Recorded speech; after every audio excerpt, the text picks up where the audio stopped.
Hola a todos, mi nombre es Walter Schneider Vargas. Junto con mis compañeros Edwin Andrés Villa, Lady Viviana Muñoz, Luz Estela Vargas y Raquel Natalia Martínez, vamos a ser nosotros los encargados de brindarles toda la información acerca de lo que se trata el proceso de comunicación. Básicamente lo que nosotros hicimos fue tomar información de dos literaturas bastante buenas que nos hablan acerca de todo lo que es el tema de la comunicación. Entonces, en primera medida tenemos comunicación oral, fundamentos y prácticas estratégicas. Y como segunda medida tenemos fundamentos de marketing. Entonces, en estos dos libros encontramos información muy valiosa, la cual le vamos a transmitir en este momento a ustedes. Para empezar a ahondar un poquito en el tema, vamos a hablar de lo que es el proceso de comunicación como tal. Entonces, cuando hablamos de ese proceso de comunicación, hablamos de algo y es poder realizar esa acción de intercambiar información. Es básicamente eso, el intercambio de información. Este intercambio de información, ¿cómo se puede dar? Podría ser, digamos, una comunicación con dos personas como mínimo, o pues, digamos, dirigido a un grupo de personas innumerable también. Y básicamente aquí hay dos funciones muy específicas. Digamos que en primera medida tenemos lo que es transmitir la información, ¿sí? Entonces, digamos, yo estoy aquí, necesito transmitir un mensaje o necesito brindar una información. Por otro lado va a estar otra persona, ¿sí? Esa persona va a estar supliendo la segunda función, que es el de recibir la información. Si, digamos, en este caso se pueden cambiar los papeles, puede que, digamos, yo en este momento esté transmitiendo, pero llegará un momento en el que yo sea el encargado de captar todo eso, o sea, de recibir esa información. Como para comprender un poquito más, hablamos de que este proceso de comunicación tiene unas etapas, específicamente tiene 4, hablamos de pasos o pues también las podemos denominar etapas, y son las etapas del proceso de comunicación. Entonces, en primera medida que tenemos emisor y receptor, la segunda conexión, y la tercera tenemos transmitir, intercambiar o compartir información, y en la última etapa tenemos ideas, información o significados comprensibles. Entonces, ¿qué vamos a hacer a continuación? Vamos a hablar de cada una de estas etapas de una manera mucho más detallada, como para que ustedes comprendan qué es el proceso de comunicación. Entonces, los invito a que me acompañen para que veamos a continuación lo que es el proceso de la comunicación con sus etapas. Vamos con el proceso de la comunicación y ahorita les voy a hablar lo que es el emisor y el receptor. El emisor, por ejemplo, aquí este sería el emisor, vamos a hacer el ejemplo, y este el receptor. El emisor va a enviar un mensaje al receptor. Por ejemplo, hola, ¿cómo estás? Hasta ahí, él es emisor y el receptor al recibir el mensaje lo recibe, ahí se convierte en receptor porque lo está escuchando, lo está recibiendo. Pero en el momento en que el receptor le contesta, bien, ¿y tú?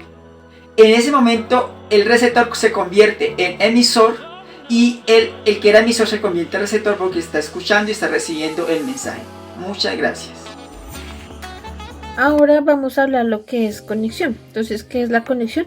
Entonces, es toda comunicación que conecta o une dos o más personas en un determinado momento. Esto se puede dar en un espacio que puede ser físico o puede ser virtual.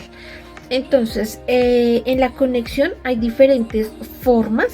O sea, es decir, que puede ser una de estas, puede ser en persona, cara a cara, por ejemplo, en alguna entrevista.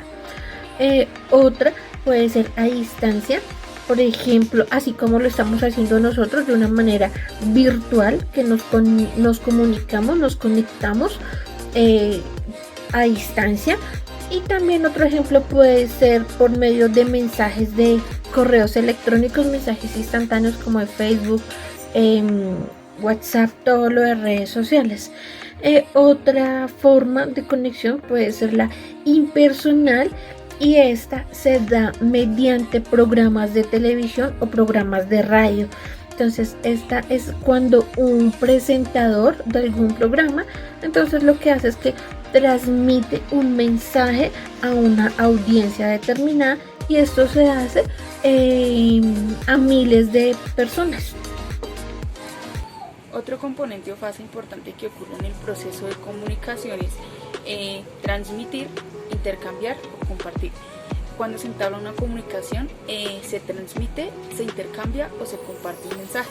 Por tanto, esto es un proceso dinámico de ida y vuelta entre el emisor y el receptor, donde ambos intercambian ideas, información o significados. Esto permite que exista una conversación fluida entre dos o más partes, donde existe un proceso de intercambio. Es decir, el receptor, que es quien recibe la información, pasa a ser emisor, y el emisor, que es quien envía la información, pasa a ser receptor. Acá hay una cosa importante, y es que el emisor cambiará el mensaje con respecto a la retroalimentación que tenga por parte del receptor.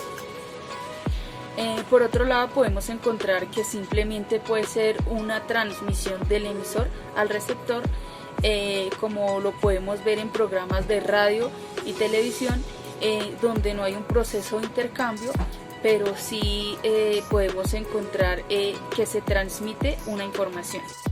Por último, tenemos las ideas, información o significado, que en este caso deben ser lo más comprensible posible para que se pueda entablar una buena comunicación entre el emisor y el receptor. Deben existir ideas, información o el mensaje que sea comprensible para ambas partes, es decir, que el conjunto de símbolos que utilizamos, verbales o no, deben ser entendibles para ambas partes. Si una de las dos partes no entiende el mensaje o no lo puede transmitir bien, no se podría entablar una buena comunicación. Por eso es importante que lo que vamos a expresar o lo que vamos a decir sea lo más comprensible para el receptor.